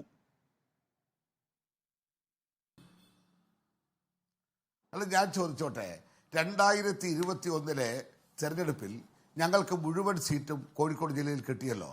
ഞങ്ങൾ ഏത് ധ്രുവീകരണം നടത്തിയിട്ടാണ് ഞങ്ങൾ കിട്ടിയത്? അതിന് തൊട്ട് മുമ്പ് നടന്നിട്ടുള്ള തെരഞ്ഞെടുപ്പിൽ അവിടെ ശങ്കരൻ ജയിച്ചതിന് ശേഷം കോൺഗ്രസ്സുകാർ ആരും ജയിച്ചിട്ടില്ല നിയമസഭാ തെരഞ്ഞെടുപ്പിൽ. കോഴിക്കോട് അതെ, എന്തുകൊണ്ടാണ് ജയിക്കാത്തത്? ഞങ്ങൾ കാരണം ജയിക്കാത്തത് കോൺഗ്രസിന്റെ കയ്യിലിരിപ്പുണ്ടല്ലേ. ന്യൂനപക്ഷങ്ങളായാലും ഭൂരിപക്ഷത്തിലുള്ളവരായാലും ജനങ്ങൾ കോൺഗ്രസ് രാഷ്ട്രീയത്തിൽ നിന്നിരുന്ന ആൾക്കാർ ഞങ്ങളോടൊപ്പം സഹകരിക്കുവാൻ, ഇടതുപക്ഷത്തോടൊപ്പം സഹകരിക്കുവാൻ തയ്യാറാകുന്നത് ഞങ്ങൾ ഉയർത്തിപ്പിടിക്കുന്ന രാഷ്ട്രീയ നയത്തിന്റെ വിജയമല്ലേ? അതോ ഞങ്ങളുടെ രാഷ്ട്രീയ നയത്തെ ജനങ്ങൾ തമസ്കരിക്കാത്തത് ഞങ്ങളുടെ പരാജയമാണോ? തമസ്കരിക്കുന്നവർ നല്ലവരും ജയിക്കുന്നവർ മോശക്കാരും എന്നാണോ നിങ്ങൾ പറയുന്നത്? ഈ ഞങ്ങൾ ഉയർത്തിപ്പിടിച്ചിട്ടുള്ള, ഞങ്ങൾ നടത്തിയിട്ടുള്ള, അതിലാണ് ഞാൻ മാറാട് കലാപമടക്കം പറയാൻ വരുന്നത്. ശ്രീ AK ആന്റണി മുഖ്യമന്ത്രി ആയിരിക്കുമ്പോഴാണ് അവിടെ അതുണ്ടായത്. അന്നത്തെ ഒരു ചിത്രം നിങ്ങൾക്കറിയാലോ. ശ്രീ കുഞ്ഞാലിക്കുട്ടി സാഹിബിനെ അടക്കമുള്ള ആൾക്കാരുമായി പോയ മുഖ്യമന്ത്രിയെ തടയാൻ തയ്യാറായ കാര്യങ്ങൾ ഓർക്കണം. അവരെ ഒഴിവാക്കാനാണ് പറഞ്ഞത്. അതിനുശേഷം CPMന്റെ സെക്രട്ടറി പോയി, സഖാവ് പിണറായി വിജയൻ, കൂടെ ഇളവരം കരീമുണ്ട്, VKC മുഹമ്മദ് കോയ ഉണ്ട്. അവിടെ എതിർക്കുവാൻ വന്നു. അവരെ അങ്ങോട്ട് പ്രവേശിപ്പിക്കത്തില്ലെന്ന് പറഞ്ഞു. ഞാൻ എൻ്റെ സഖാക്കളുമായി തന്നെ അവിടെ പോകുമെന്ന് പറഞ്ഞുകൊണ്ട് അന്തസ്സായി പോയി. അവിടുത്തെ മാറാട് കലാപമുണ്ടായി. ആ കലാപത്തിലെല്ലാം നഷ്ടപ്പെട്ട ജനങ്ങൾക്ക് സഹായവുമായി നിന്നവരാരാണെന്ന് ജനങ്ങൾ കണ്ടു. ഓരോ സന്ദർഭത്തിലും അവിടെ ഉരുത്തിരിഞ്ഞ് വന്നിട്ടുള്ള ഓരോ പ്രശ്നങ്ങളിൽ ഞങ്ങൾ ഉയർത്തിപ്പിടിച്ച നയത്തിന് കിട്ടിയ അംഗീകാരമാണ് തുടർച്ചയായി കോഴിക്കോട് ജില്ലയിലെ മുഴുവൻ സീറ്റുകളിൽ ഞങ്ങൾ ജയിക്കുന്നത്. ഇനിയും ഞങ്ങൾ ജയിക്കുമെന്നുള്ള കാര്യത്തിൽ തർക്കം എന്തുകൊണ്ടാണ് കേരളത്തിലെ BJPക്ക് ജയിക്കാൻ കഴിയാതെ വരുന്നത്, വളരാൻ കഴിയാതെ വരുന്നത് എന്നതിന്റെ ഉദാഹരണമായി നമുക്ക് വടകര ചൂണ്ടിക്കാണിക്കാമോ? ഒരു വിഭാഗം ന്യൂനപക്ഷ വോട്ടുകൾ കേന്ദ്രീകരിക്കുന്നു, മറുവിഭാഗം ഭൂരിപക്ഷ വോട്ടുകൾ കേന്ദ്രീകരിക്കുന്നു. ഇത് മാറിയും മറിഞ്ഞും പല മണ്ഡലങ്ങളിൽ ഉണ്ടാകും. അല്ല നികേഷ്, അത് വലിയ ഒരു ഉദാഹരണം തന്നെയാണ് വടകരയിൽ നടന്നത്. വടകരയിൽ ഇപ്പോൾ ഇവർ DYFIയും അതേപോലെ തന്നെ KPCC ഒക്കെ തുടർ പ്രവർത്തനങ്ങൾ, വർഗീയതയ്ക്കെതിരെ, വർഗീയ ക്യാമ്പയിനെതിരെയുള്ള എന്താ പറയുക പ്രവർത്തനങ്ങളൊക്കെ നടത്താൻ ഉദ്ദേശിക്കുന്നു എന്നാണ് പറയുന്നത്. അവിടുത്തെ ജനങ്ങളുടെ ഒരു മാനസിക അവസ്ഥകളൊന്ന് ആലോചിച്ച് നോക്കണം. ഇവർ ഹിന്ദു വീടുകളിൽ, പ്രത്യേകിച്ച് തീയ വിഭാഗത്തിൻ്റെ വീടുകളിലൊക്കെ കയറിയിട്ട് ഈ CPMകാർ പറയുന്നത് മുസ്ലിമാണ് ഷാഫി, നമുക്ക് നമ്മുടെ ആളുകൾക്ക് വോട്ട് ചെയ്യണം എന്നാണ് ഈ CPMകാർ വീടുകളിൽ കയറിപ്പോയി പറയുന്നത്. നേരെ തിരിച്ച് കോഴിക്കോട് വരുന്ന സമയത്ത് ഇപ്പം മാറാടിനെ കുറിച്ച് പറഞ്ഞു. ഇതേ മാറാട് പോയിട്ട് കോൺഗ്രസ്സുകാർ പറയുന്നത് എന്താ? മാറാട് പോയിട്ട് കോൺഗ്രസ്സുകാർ പറയുന്നത് മുസ്ലിം സ്ഥാനാർത്ഥിയാണ് CPMന്റെ, എന്തിനാ നിങ്ങൾ നരേന്ദ്രമോദിക്ക് വോട്ട് ചെയ്യാൻ പോകുന്നത്? നരേന്ദ്രമോദി ഇവിടെ കോഴിക്കോട് സ്ഥാനാർത്ഥി BJP ജയിക്കുകയില്ല, നിങ്ങൾ ഹിന്ദു ആയിട്ടുള്ള MK രാഘവന് വോട്ട് ചെയ്യണം. നിങ്ങൾ ആലോചിച്ചു, ഇത്തരത്തിലുള്ള മിക്ക വീടുകൾ നിങ്ങൾക്ക് അന്വേഷിക്കാം, ഞാൻ വെറുതെ പറയുന്നതല്ല.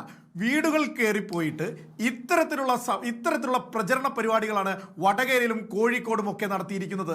ഇത്രയേറെയുള്ള വർഗീയ പ്രചരണങ്ങൾ, ഇത്രയേറെ അടിത്തട്ടിൽ പോയിട്ട് സാധാരണക്കാരെ രണ്ട് തട്ടിലാക്കുന്ന, സാധാരണക്കാരായിട്ടുള്ള ആളുകളെ ഹിന്ദു മുസ്ലിം അതിനോ അപ്പുറത്തേക്ക് ജാതി വരെ തിരിച്ചുകൊണ്ട് വോട്ട് പിടിക്കുന്ന തരത്തിലേക്ക് കേരളത്തിലെ രാഷ്ട്രീയത്തെ ഈ തെരഞ്ഞെടുപ്പിൽ മാറ്റിയ ആളുകളാണ് ഈ രണ്ട് മുന്നണികളും. ഒരു സംശയം വേണ്ട. അവരുടെ അടുത്ത് പോയിട്ടാണ് റഹീമിനെ പോലെയുള്ള ആളുകളും നാളെ KPCC പ്രസിഡന്റും വന്നിട്ട് സംസാരിക്കാൻ പോകുന്നത് എന്ന് ആലോചിച്ച് നോക്കണം. അവരുടെ അടുത്ത് പോയിട്ടാണ് ഇത്തരത്തിലുള്ള കാര്യങ്ങൾ സംസാരിക്കുന്നത്.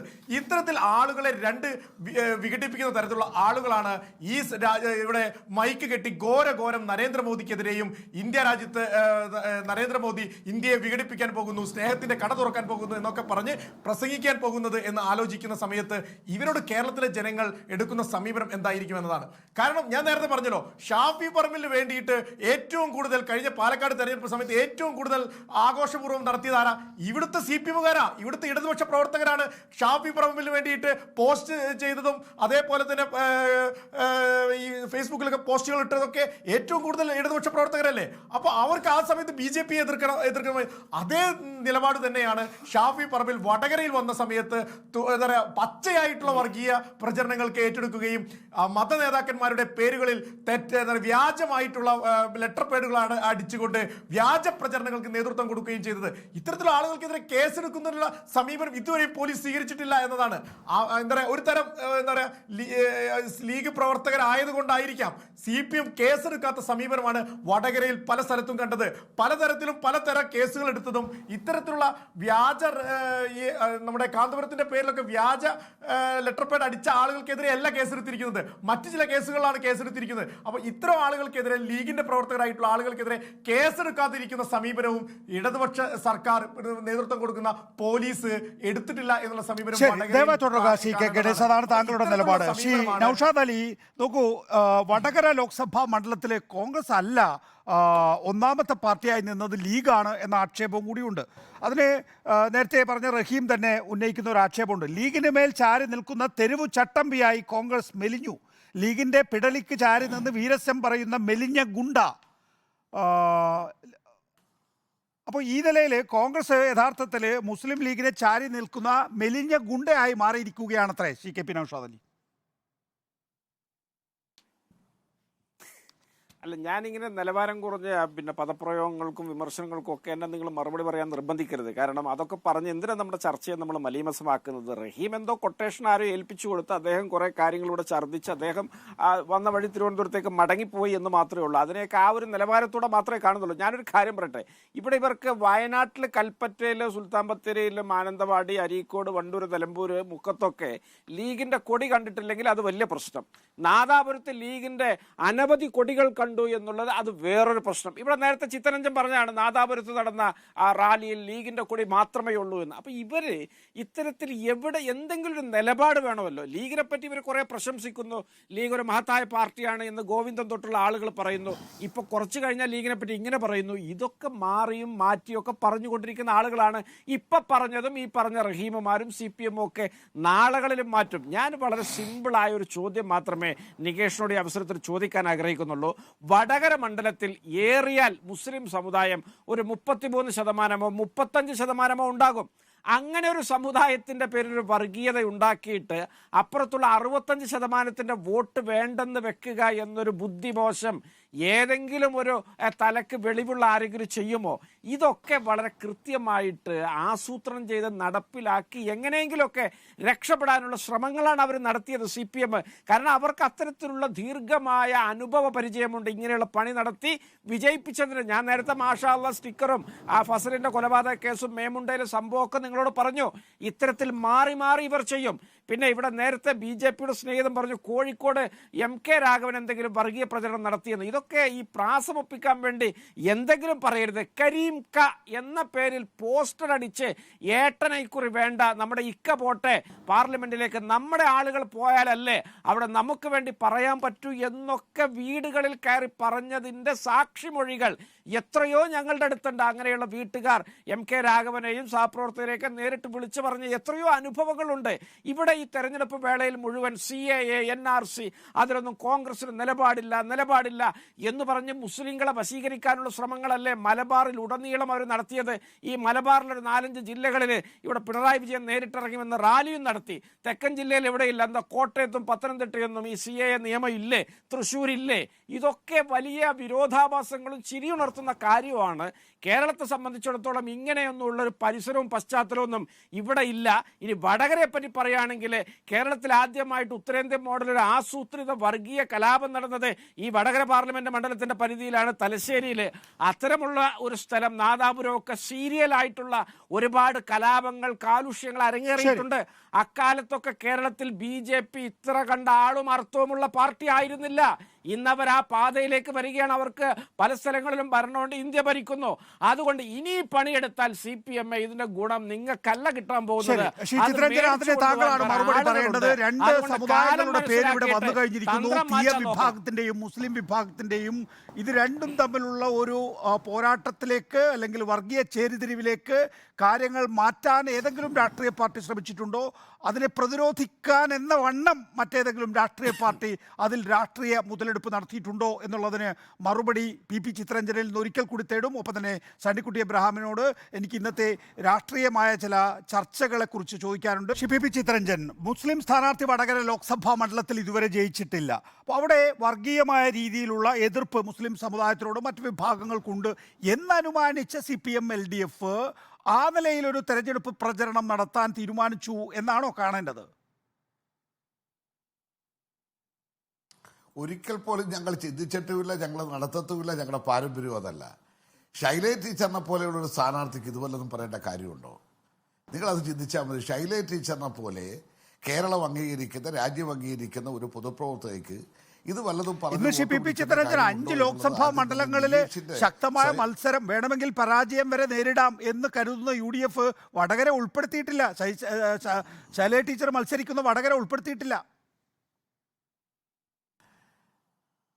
അതല്ല, UDF അങ്ങനെ എന്ത് വേണമെങ്കിലും തിരിക്കാമല്ലോ. ഒരു ചക്ക വീണ് ഒരിക്കൽ മുയലി അത്തത്തും പറഞ്ഞ് എല്ലാ പ്രാവശ്യം 20 സീറ്റ് കിട്ടുമെന്ന് അവർ കരുതിക്കൊണ്ടിരുന്നാൽ ഇത് അതിനെക്കുറിച്ച് ഞാൻ പറയേണ്ട കാര്യമില്ലല്ലോ. കേരളത്തിലെ ഇന്നത്തെ ഈ ലോക്സഭാ തെരഞ്ഞെടുപ്പ് നടന്ന പശ്ചാത്തലത്തെക്കുറിച്ചും 2019 തെരഞ്ഞെടുപ്പിൻ്റെ പശ്ചാത്തലത്തെക്കുറിച്ചും എല്ലാം നമുക്ക് വിശദമായി ചർച്ച ചെയ്യുമ്പോൾ ഇവരുടെ ഈ കണക്കൂട്ടുകളുടെ പൊള്ളത്തരം എത്ര വലുതാണെന്നുള്ളത് മനസ്സിലാക്കാൻ കഴിയുന്നതാണ്. നമ്മുടെ വിഷയം അതിലേക്ക് നമ്മൾ വരണമെങ്കിൽ രണ്ടാമത് വരാമെന്നാണ് നികേഷ് തന്നെ പറഞ്ഞിട്ടുള്ളത്.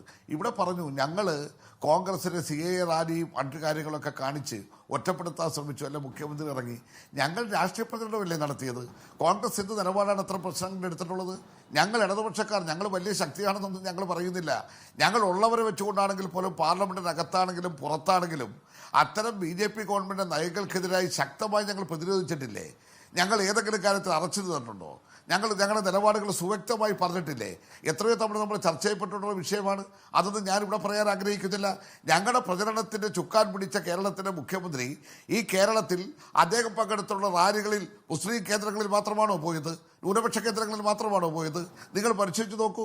ഈ കേരളത്തിലെ എത്ര കേന്ദ്രങ്ങളിലാണ് അദ്ദേഹം പോയത് എന്ന് മാത്രമല്ല, ഈ കേരളത്തിൽ ഒരു പാർലമെന്റ് മണ്ഡലത്തിൽ 3 സ്ഥലങ്ങൾ വീതമുള്ള എല്ലാ സ്ഥലങ്ങളിലും പങ്കെടുത്തുകൊണ്ടാണ് പിണറായി വിജയൻ ഈ തെരഞ്ഞെടുപ്പ് പ്രചരണത്തിൽ പങ്കെടുത്തിട്ടുള്ളത്. അദ്ദേഹം ഒരിക്കൽ പോലും വർഗീയ കാർഡ് കളിച്ചു കിട്ടണമല്ല. എന്നാൽ വർഗീയ കാർഡ് കാണിച്ചുകൊണ്ട് ഏറ്റവും നിലവാരം കുറഞ്ഞ നിലയിലേക്ക് ഈ മുസ്ലിം, ഇപ്പോൾ ഇവിടെ പറഞ്ഞല്ലോ, വരാൻ പോകുന്ന 2026 തെരഞ്ഞെടുപ്പിനെ കണ്ടുകൊണ്ടാണ് ഇപ്പോൾ ഞങ്ങൾ ക്യാമ്പയിൻ സംഘടിപ്പിച്ചത്. എന്താ പ്രശ്നം? പ്രശ്നം അതാണ്. ഈ വടകരയിൽ യാദൃശ്യമായി വന്നതല്ല. വടകര പോലൊരു സ്ഥലത്ത് ജയിക്കാൻ കഴിയണമെങ്കിൽ കഴിഞ്ഞ ദീർഘകാലമായി ഇടതുപക്ഷത്തോടൊപ്പം ചേർന്നുകൊണ്ടിരിക്കുന്ന ന്യൂനപക്ഷത്തിൽ വിഭാഗത്തിൽപ്പെട്ടിട്ടുള്ള ആൾക്കാരെ അവരെ തെറ്റിദ്ധരിപ്പിച്ച കുറേയെങ്കിലും ഇപ്പുറത്ത് എത്തിച്ചെങ്കിൽ മാത്രമേ തങ്ങൾക്ക് വിജയിക്കാൻ കഴിയൂ എന്നുള്ള ആ തെരഞ്ഞെടുപ്പ് തന്ത്രമാണ് അവർ വടകരയിൽ പയറ്റുവാൻ തയ്യാറായത്. അതിനുവേണ്ടിയാണ് വിഷലിപ്തമായ നിലയിലേക്കുള്ള പ്രചാരം സമരത്തെക്കുറിച്ചൊന്നും അല്ല പറയുന്നത്, ന്യൂനപക്ഷ രാഷ്ട്രീയത്തെക്കുറിച്ച് മാത്രമാണ്. ഈ ലോക്സഭാ തെരഞ്ഞെടുപ്പിൽ പ്രത്യേകിച്ച് നോക്കൂ, നിങ്ങൾ വടകരയിലെ സ്ട്രാറ്റജി ഒരുപക്ഷെ മറിച്ചായിരിക്കുമെങ്കിൽ പോലും ഈ ലോക്സഭാ തെരഞ്ഞെടുപ്പിൽ ന്യൂനപക്ഷ രാഷ്ട്രീയം മാത്രമാണ് CPM LDF പറഞ്ഞതെന്നാണ് ശ്രീ സണ്ണിക്കുട്ടി എബ്രഹാം വിലയിരുത്തിയത്. ഞാൻ അദ്ദേഹത്തെ ബഹുമാനിക്കുന്ന ഒരാളാണ്. ഞാനൊരു ശിശുവാശമാണ് അദ്ദേഹത്തിൻ്റെയൊക്കെ മുമ്പിൽ. കാര്യം അദ്ദേഹം വലിയ ഒരു രാഷ്ട്രീയ നിരീക്ഷകനും പത്രപ്രവർത്തകനുമാണ്. പക്ഷേ ഞാൻ വളരെ വ്യക്തതയോടുകൂടി ഒരു കാര്യം പറയാൻ ആഗ്രഹിക്കുന്നു. ഞങ്ങൾ ഈ പാർലമെന്റ് തിരഞ്ഞെടുപ്പിൽ ഉയർത്തിയിട്ടുള്ളത് ഈ രാഷ്ട്രീയ പാത്രമാണോ? ഇന്ത്യയിലെ ഈ മോദി ഗവൺമെൻറ് നടപ്പിലാക്കുന്ന സാമ്പത്തിക നയങ്ങൾക്കെതിരായി ഞങ്ങളല്ലാതെ വേറെ ആരാ ശബ്ദിച്ചിട്ടുള്ളത്? ഇവിടെ UDFും കോൺഗ്രസും BJPക്കെതിരായിട്ടല്ലല്ലോ, ഞങ്ങൾക്കെതിരായി, കേരളത്തിലെ സർക്കാരിനെതിരായി, പിണറായി വിജയനെതിരായി ഇല്ലാത്തതും ആയിട്ടുള്ള ഒത്തിരി കള്ളക്കഥകൾ ഉണ്ടാക്കിക്കൊണ്ട് അത് പ്രചരിപ്പിക്കാനല്ലേ തയ്യാറായത്? ഞങ്ങളല്ലേ കേന്ദ്ര ഗവൺമെൻറ്റിൻ്റെ ഓരോ നയത്തെയും തുറന്നു കാണിച്ചുകൊണ്ട് പ്രവർത്തിച്ചത്? ഞങ്ങളുടെ തൊഴിലാളി പ്രസ്ഥാനങ്ങളല്ലേ തൊഴിലാളികളുടെ വിപുലമായിട്ടുള്ള റാലികളും ക്യാമ്പയിനുകളും കുടുംബസംഗമങ്ങളും ഒക്കെ സംഘടിപ്പിച്ചുകൊണ്ട് കേന്ദ്ര ഗവൺമെൻറ് കോർപ്പറേറ്റുകൾക്ക് രാജ്യത്തെ തീർന്നതിനെതിരായിട്ടുള്ള അതിശക്തമായിട്ടുള്ള ക്യാമ്പയിൻ ഞങ്ങളല്ലാതെ വേറെ ആരാണ് സംഘടിപ്പിച്ചത്? രാജ്യത്തെ തൊഴിലില്ലായ്മ, വിലക്കയറ്റം, ദാരിദ്ര്യം, പട്ടിണി ഇതെല്ലാം ജനങ്ങളുടെ മുന്നിലേക്ക് കൊണ്ടുവരുവാൻ അതിനുവേണ്ടിയുള്ള പ്രചരണ ക്യാമ്പയിൻ സംഘടിപ്പിച്ച ഞങ്ങളല്ലാതെ വേറെ ആരാണ് സംഘടിപ്പിച്ചത്? ഞങ്ങൾ വളരെ വ്യക്തതയോടുകൂടി രാഷ്ട്രീയ പ്രശ്നങ്ങൾ ഓരോന്നായി ജനങ്ങളുടെ മുന്നിൽ അവതരിപ്പിച്ചുകൊണ്ടാണ് ഞങ്ങൾ തെരഞ്ഞെടുപ്പിൽ നേരിട്ടത്. എന്നാൽ ഇവിടെ UDF-ഉം കോൺഗ്രസും എടുത്തത് അവരുടെ മുഖ്യശത്രു കേരളത്തിൽ ഇടതുപക്ഷമാണെന്നുള്ളത് കൊണ്ട് ആ ഇടതുപക്ഷത്തെയും പ്രത്യേകിച്ച് ഈ ഗവൺമെന്റ് നേതൃത്വം കൊടുക്കുന്ന കേരളത്തിന്റെ മുഖ്യമന്ത്രിയെയും വ്യക്തിപരമായി അധിക്ഷേപിക്കുവാൻ അടക്കമുള്ള അക്കാര്യത്തിൽ താങ്കൾക്ക് കൂട്ടിച്ചേർക്കാനുള്ളത് ശ്രീ സണ്ണിക്കുട്ടി എബ്രഹാം, ഇവിടെ ങ്ങളിൽ 5 അതിശക്തമായിട്ടുള്ള മത്സരം LDF കാഴ്ചവെച്ചു എന്നാണ് പറയുന്നത്. എന്ന് വെച്ചാൽ ഒരു പത്രഭാഷയിലേക്ക് മാറ്റിയാൽ അത് ആറ്റിങ്ങൽ, മാവേലിക്കര, പാലക്കാട്, കണ്ണൂർ, ആലത്തൂർ ഈ ലോക്സഭാ മണ്ഡലങ്ങളിൽ വേണമെങ്കിൽ തോൽക്കാം എന്നാണ് UDF വിലയിരുത്തുന്നത്. അങ്ങനെയാണെങ്കിൽ 2019 താരതമ്യം ചെയ്യുമ്പോൾ 1 നിന്ന് 5 LDF ഉയരും എന്നുള്ളതാണ്. ഇവിടെ ഞാൻ ഇന്നത്തെ KPCC നേതൃയോഗത്തിൻ്റെ ഒരു പ്രത്യേകത എന്ന് പറഞ്ഞാൽ MM Hassan, acting president MM ഹസനാണ് അതിന് അധ്യക്ഷം വഹിച്ചിട്ടുള്ളത്. K സുധാകരൻ പങ്കെടുക്കുകയും ചെയ്തിരുന്നു. കഴിഞ്ഞ തിങ്കളാഴ്ച തന്നെ MM ഹസനെ മാറ്റി K സുധാകരൻ KPCC അധ്യക്ഷനായി സ്ഥാനമേൽക്കാൻ തയ്യാറായിരുന്നു. പക്ഷേ AICC-യിൽ നിന്നൊരു കത്തുണ്ട് ദീപാദാസ് മുൻഷിക്ക്, ലോക്സഭാ തെരഞ്ഞെടുപ്പ് പ്രക്രിയ തീരുന്നതിന് മുമ്പ് പ്രത്യേക അറേഞ്ച്മെൻറ്റായി MM ഹസൻ അധ്യക്ഷ സ്ഥാനത്ത് തുടരും എന്നുള്ളത്. ഇനി ഒരു കത്തുകൂടി കിട്ടിയാൽ മാത്രമേ K സുധാകരന് സ്ഥാനമേൽക്കാൻ സാധിക്കൂ എന്നുള്ളതാണെന്നില്ല. അതിൽ K സുധാകരൻ അസ്വസ്ഥനാണ് എന്നും പറയുന്നു. രണ്ടാമത്തെ കാര്യം, ഈ ലോക്സഭാ തെരഞ്ഞെടുപ്പിൽ വലിയ നിലയിൽ വോട്ട് ശതമാനം ഇടിഞ്ഞല്ലോ. സംഘടനാപരമായി ഇത് വിലയിരുത്താൻ ഇന്ന് ചേർന്ന KPCC യോഗം തീരുമാനിച്ചിട്ടുണ്ട്. ബ്ലോക്ക് മണ്ഡലം കമ്മിറ്റികൾക്കാണ് അതിൻ്റെ ഉത്തരവാദിത്വം നൽകിയിരിക്കുന്നത്. DCC-കൾ അത് പരിശോധിക്കാനും ആവശ്യപ്പെട്ടിരിക്കുന്നു എന്നുള്ളതാണ്. നമുക്ക് അടുത്ത ലോക്സഭാ തെരഞ്ഞെടുപ്പ് റിസൾട്ട് വരുമ്പോൾ ഈ പറയുന്ന കണക്ക്, അതായത് സംഘടനാപരമായി വോട്ടർമാരെ മുഴുവനായി പോൾ ചെയ്യിപ്പിക്കാൻ കഴിഞ്ഞിട്ടില്ല എന്നും ഒരു നിശബ്ദ ഭരണവിരുദ്ധ വികാരമുണ്ടായിട്ട് പോലും ആ വോട്ടുകൾ സമാഹരിക്കാൻ കഴിഞ്ഞിട്ടില്ല എന്ന് പറയുമ്പോൾ അത് KPCC പ്രസിഡന്റ് ആയ K സുധാകരനെതിരായിട്ടുള്ള ഒരു രാഷ്ട്രീയ നീക്കമായി കാണാമോ ശ്രീ സണ്ണിക്കുട്ടി എബ്രഹാം?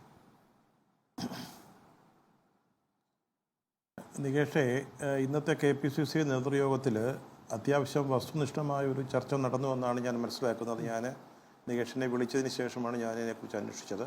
പക്ഷേ അതിനു മുമ്പായിട്ട് ഞാൻ 2 വാചകങ്ങൾ എനിക്ക് പറയാനൊരു അവസരം തരണം. അതായത് നമുക്കറിയാം, ഇത്തവണത്തെ ലോക്സഭാ തെരഞ്ഞെടുപ്പ് പ്രത്യേകിച്ച് കേരളത്തിൽ BJP ഇത്തവണ അഖിലേന്ത്യാ തലത്തിൽ കുറേ കൂടെ വളരെ വ്യക്തമായ ഒരു മുസ്ലിം വിരുദ്ധ നയം സ്വീകരിച്ചുകൊണ്ടാണ് രണ്ടാമത്തെ ഘട്ടം തുടങ്ങിയെങ്കിലും, ആദ്യം ഇതുണ്ടായിരുന്നില്ലെങ്കിലും രണ്ടാമത്തെ ഘട്ടം മുതലെങ്കിലും മോഡി അടക്കം. അപ്പോൾ സ്വാഭാവികമായിട്ടും ന്യൂനപക്ഷ വോട്ടുകൾ അതിൻ്റെ ഒരു സമാഹരണം ഉണ്ടാകുമെന്ന് വളരെ കൃത്യമായിട്ട് ഉറപ്പുണ്ടായിരുന്നു 2 മുന്നണികൾക്കും. അത് മനസ്സിലാക്കിക്കൊണ്ട് തന്നെ 2 മുന്നണികളും വലിയ തോതിൽ വർഗീയ പ്രീണനം അല്ലെങ്കിൽ വർഗീയത പറഞ്ഞ് വോട്ട് നേടാൻ ശ്രമിച്ചിട്ടുണ്ട് എന്നുള്ളതൊരു വളരെ സത്യമാണ്.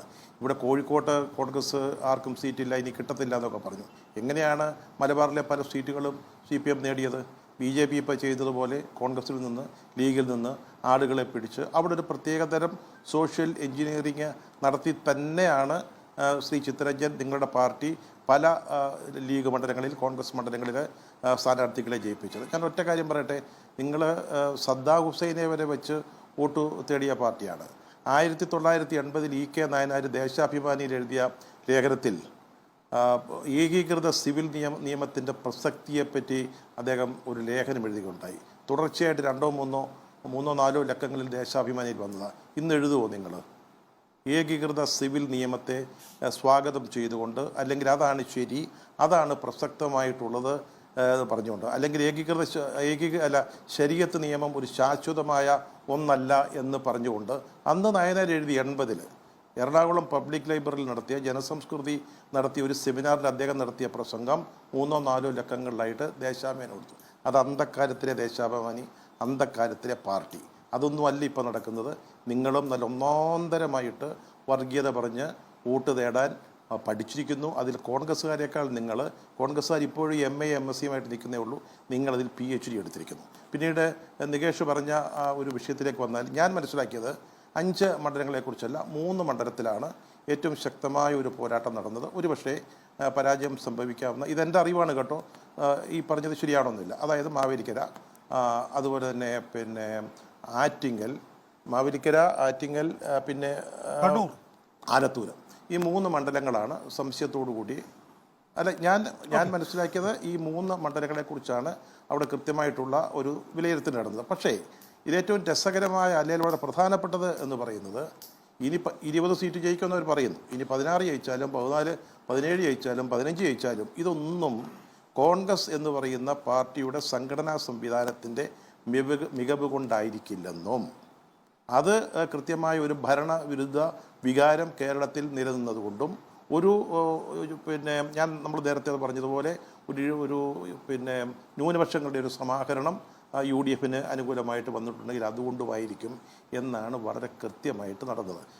മുരളി എന്തൊക്കെയോ പറഞ്ഞു എന്ന് പറഞ്ഞതൊന്നും ശരിയായിരുന്നില്ല. പക്ഷേ അവിടെ 200ഓളം ബൂത്തുകൾ നിഷ്ക്രിയമായിരുന്നു. തൃശ്ശൂർ പോലുള്ള ഒരു പാർലമെൻറ്റ് മണ്ഡലത്തിൽ 200ഓളം ബൂത്തുകൾ നിഷ്ക്രിയമായിരുന്നു എന്ന് പറഞ്ഞപ്പോൾ മറ്റെല്ലാ മണ്ഡലങ്ങളിലും സംഘടനാ ദൗർബല്യത്തെക്കുറിച്ച് വളരെ കൃത്യമായ ചർച്ചകൾ നടന്നു. അതാണ് എന്റെ വിഷയം. ശ്രീ സണ്ണിക്കുട്ടി അബ്രഹാം, താങ്കളോട് ചോദിച്ചതിന്റെ ഉദ്ദേശം അതാണ്. അതായത് കെ സുധാകരൻ KPC അധ്യക്ഷനായി വരുന്ന സെമി കേഡർ സംവിധാനത്തിലേക്ക് പാർട്ടിയെ കൊണ്ടുവരുമെന്ന് പറഞ്ഞ ആളാണ്. തിരുവനന്തപുരം ലോക്സഭാ മണ്ഡലത്തിൽ 234 ബൂത്തുകളിൽ ആളിരിക്കാനുണ്ടായിരുന്നില്ല എന്ന് പറഞ്ഞു. താങ്കളിപ്പോൾ തൃശ്ശൂരിന്റെ കാര്യം ചൂണ്ടിക്കാണിച്ചു. ഞാനത് മുരളി അത് ആ കണക്ക് പറഞ്ഞതുകൊണ്ടാണ് തൃശ്ശൂരിൻ്റെ പറഞ്ഞത്. എല്ലാ മണ്ഡലങ്ങളെ കുറിച്ചും ഈ പരാതിയുണ്ട്. അപ്പോൾ ഇവിടെ നേരത്തെ താങ്കൾ പറഞ്ഞു AICC ജനറൽ സെക്രട്ടറി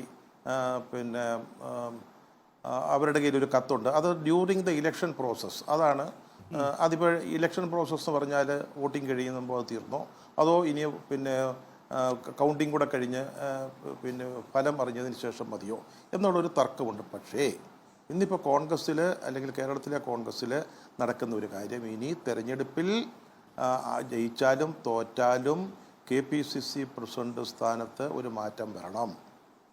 ഇനി കണ്ണൂർ സുധാകരൻ ജയിക്കുകയാണെങ്കിൽ അദ്ദേഹം MP ആയിട്ട് തുടരട്ടെ, 2 പോസ്റ്റുകൾ വേണ്ട. എന്താണെങ്കിലും ഇന്ന് അദ്ദേഹം പദവി സ്വീകരിക്കാനായിട്ട് വന്നതാണ്. KPCC പ്രസിഡന്റ് സ്ഥാനം ഏറ്റെടുക്കാൻ വന്നതാണ് വാസ്തവത്തിൽ തിരുവനന്തപുരത്ത്. പക്ഷേ അദ്ദേഹത്തിനെ അനുകൂലിക്കാൻ ആരും ഉണ്ടായിരുന്നില്ല. ഏതാണ്ട് മൊത്തത്തിലുള്ളൊരു വികാരം തൽക്കാലം ഫലം വരുന്നത് വരെ സുധാകരൻ തന്നെ ഹസൻ തന്നെ പ്രസിഡന്റ് സ്ഥാനത്തേക്ക് തുടരട്ടെ എന്നുള്ളതാണ്. ഹസൻ തുടരട്ടെ. ഞാൻ മനസ്സിലാക്കുന്നത്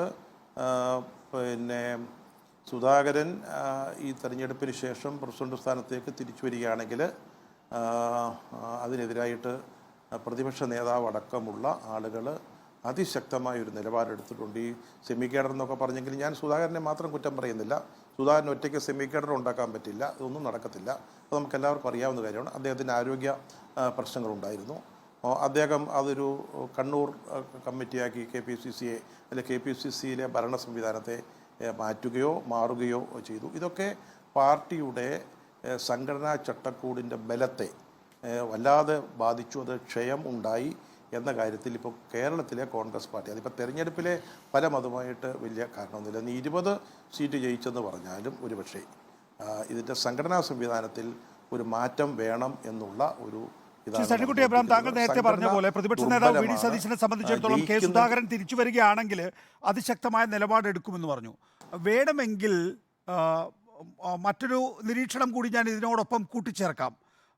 അഥവാ തനിക്ക് KPC പ്രസിഡന്റ് സ്ഥാനം രാജിവെക്കുന്നില്ലെങ്കിൽ ഞാൻ രാജിവെക്കുമെന്ന് വിശ്വസ്തരോട് പറഞ്ഞു എന്നാണ് ചില സോഴ്സസ് പറയുന്നത്. അതെ നികേഷ്, ഞാനും അത് കേട്ട ഒരു കാര്യമാണ്. പക്ഷേ എനിക്കൊരു കൺഫേം ചെയ്യാൻ മേലാത്തത് കൊണ്ടാണ് ഞാനത് പറയാതിരുന്നത്. ഇത് ഒരു വശത്തെ ചിന്തയാണ്. മറുവശത്ത് മറ്റൊരു ചിന്ത കേരളത്തിലെ കോൺഗ്രസിൽ നടക്കുന്നുണ്ട്. അവർ പറയുന്നത് അല്ലെങ്കിൽ അതിൽ വിശ്വസിക്കുന്നവർ എടുക്കുന്ന ഒരു നിലപാട് അല്ലെങ്കിൽ അവർ ആഗ്രഹിക്കുന്നത്, അവർ പ്രതീക്ഷിക്കുന്നത് ഒരു 13ഓ 14ഓ സീറ്റിലൊക്കെ UDF ഒതുങ്ങും. അങ്ങനെ വരികയാണെങ്കിൽ അതൊരു വിജയമല്ല. കാരണം 20 ജയിക്കുമെന്നൊക്കെ പറഞ്ഞിട്ട് അല്ലെങ്കിൽ ഇവിടെ ഇത്തവണയും രാഹുൽ ഗാന്ധി മത്സരിക്കുന്നു. ഇതിനിടയ്ക്ക് രാഹുൽ ഗാന്ധിയുടെ ഭൂരിപക്ഷം കുറയുമെന്നുള്ളൊരു വിലയിരുത്തലാണ് ഇന്നത്തെ യോഗത്തിലുണ്ടായതെന്ന് ഞാൻ മനസ്സിലാക്കുന്നുണ്ട്. അപ്പോൾ അങ്ങനെ ഒരു 13ലോ 14ലോ ഒക്കെ നിൽക്കുകയാണെങ്കിൽ പ്രസിഡന്റും മാറട്ടെ, പ്രതിപക്ഷ നേതാവും മാറട്ടെ, ഒരു പുതിയ സംവിധാനം വരട്ടെ എന്നൊക്കെ ഉള്ള ചർച്ചകളും ചിന്തകളും ആഗ്രഹങ്ങളും സ്വപ്നങ്ങളും ഒക്കെ ഇപ്പോൾ ഇങ്ങനെ കേരളത്തിലെ കോൺഗ്രസിൽ കത്തി നിൽക്കുകയാണ്. താങ്കൾ പറഞ്ഞത് ഞാനും കേട്ടതാണ്, പക്ഷേ എനിക്കില്ലാത്തൊരു കൺഫർമേഷൻ ഇല്ല. നന്ദി ശ്രീ സണ്ണിക്കുട്ടി അബ്രഹാം. ഒപ്പം തന്നെ Shri PP Chittaranjan, KP Naushad Ali, K Ganesh സഹകരിച്ചതിന്.